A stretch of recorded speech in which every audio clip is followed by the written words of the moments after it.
Intentaremos dar el máximo para que no sea esta vez. ইয়ামালকে কোনো ছাড় নয়, সংবাদ সম্মেলনে একই বললেন লিওনেল মেসি। বিশ্বকাপ ফাইনালের আগেই উত্তপ্ত হয়ে উঠেছে পুরো ফুটবল বিশ্ব। প্রতিপক্ষ হিসেবে আর্জেন্টিনাকেই চেয়েছিলেন লামিনে ইয়ামাল, আর জানিয়ে দিয়েছেন ফাইনালে কোনো ছাড় নয়। বার্সেলোনার এই তরুণ তারকা আত্মবিশ্বাসের সঙ্গে বলেছেন লক্ষ্য একটাই, শিরোপা। তবে এই চ্যালেঞ্জের জবাব দিতে দেরি করেননি লিওনেল মেসিও। বিশ্বকাপে নিজের প্রথম সংবাদ সম্মেলনেই ইয়ামালকে নিয়ে দিলেন স্পষ্ট বার্তা। কি বললেন LM10, বিস্তারিত জানতে ভিডিওটি শেষ পর্যন্ত দেখতে থাকুন। আর হ্যাঁ দর্শক, এই ধরনের অজানা নিউজ সবসময় সবার আগে পেতে চ্যানেলটি সাবস্ক্রাইব করুন।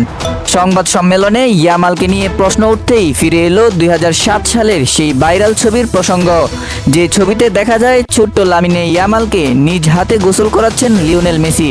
তখন কেউ কল্পনাও করেনি সেই শিশুটি একদিন বিশ্বকাপ ফাইনালে মেসির প্রতিপক্ষ হয়ে দাঁড়াবে। স্মৃতিচারণ করতে গিয়ে মেসি বললেন, বিষয়টি সত্যিই অবিশ্বাস্য। তবে আবেগের মাঝেও তিনি এমন একটি বার্তা দিলেন যা এখনো আলোচনার কেন্দ্রবিন্দু। আবেগের গল্প শেষ হতেই মেসির কণ্ঠে শোনা গেল দৃঢ় আত্মবিশ্বাস। তিনি ইয়ামালের প্রশংসা করে বলেন, বর্তমান সময়ের অন্যতম সেরা তরুণ ফুটবলার সে। আরো বলেন, ইয়ামালের উন্নতি ফুটবলের জন্য এবং বার্সেলোনার জন্যও ইতিবাচক। কিন্তু প্রশংসার পরই আসে আসল বার্তা, ফাইনালে কোনো ছাড় নয়। মাঠে নিজেদের সর্বোচ্চটা দিয়ে স্পেনকে থামানোর প্রস্তুতি নিয়েছে আর্জেন্টিনা।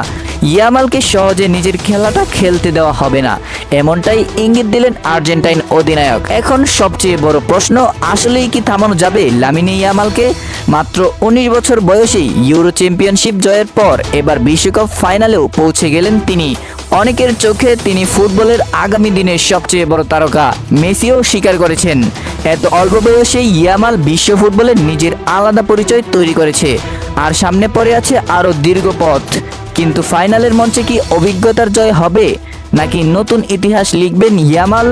উত্তর মিলবে বিশ্বকাপের সবচেয়ে বড় লড়াইয়েই।